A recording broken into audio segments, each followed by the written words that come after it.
Su policija galite susisiekti ir pranešti apie neskubius atvejus paskambinę telefonu 101 arba apsilankę Škotijos policijos tinklalapyje.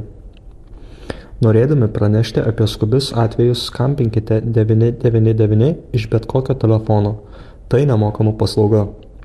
Skubus atvejis – tai bet kokia situacija, kai kyla pavojus gyvybei, tiesioginio smurto grėsmė, sunkiai sužeistas žmogus arba padaryta didelė žala turtui.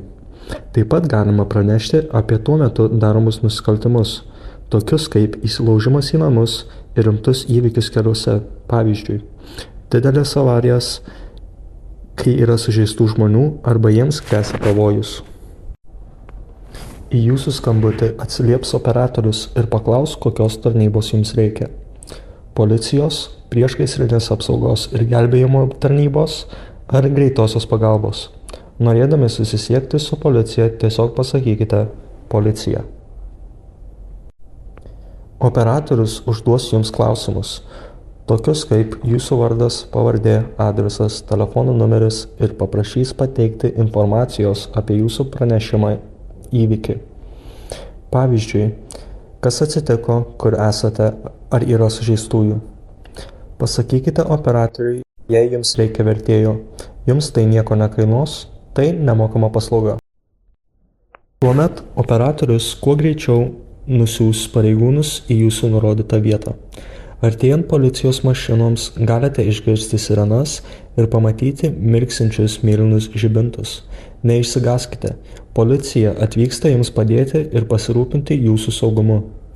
Norėdami pranešti apie neskubius įvykius arba pasikalbėti su policijos pareigūnu, skambinkite 101 telefonu 999, skambinkite tik skubiais atvejais, kai reikia skubios policijos pagalbos. 101 skambinkite tada, kai nereikia skubiai reaguoti, pavyzdžiui, kai niekam negresia pavojus. Tai gali būti tokie įvykiai kaip vagystė, sugadintas turtas, smulkios avarijos, kai nėra nukentėjusių ir kitiems eismo dalyviams negresia pavojus. Taip pat informacijos pateikimas apie nusikaltimus jūsų rajone, pavyzdžiui, prekyba narkotikais. Paskambinę 101 išgirsite automatinę žinutę ir tik tada būsite sujungti su tarnybos konsultantu. Jei jums reikia vertėjo, kai tik būsite sujungti, pasakykite konsultantui. Konsultantas užfiksuos jūsų pateikiamą informaciją ir kontaktinius duomenis. Pareigūnai susisieks su jumis ir pateiks naujausią informaciją apie jūsų pranešimą. Norėdami pateikti neskubius užklausimus, jūs taip pat galite užpildyti Škotijos policijos tinklalapyje esančią internetinę formą. Susisiekite su mumis. Jei abejojate, ar dėl savo problemos turėtumėte skambinti 101, apsilankykite Škotijos policijos tinklalapyje ir perskaitykite šią informaciją prieš skambindami 101.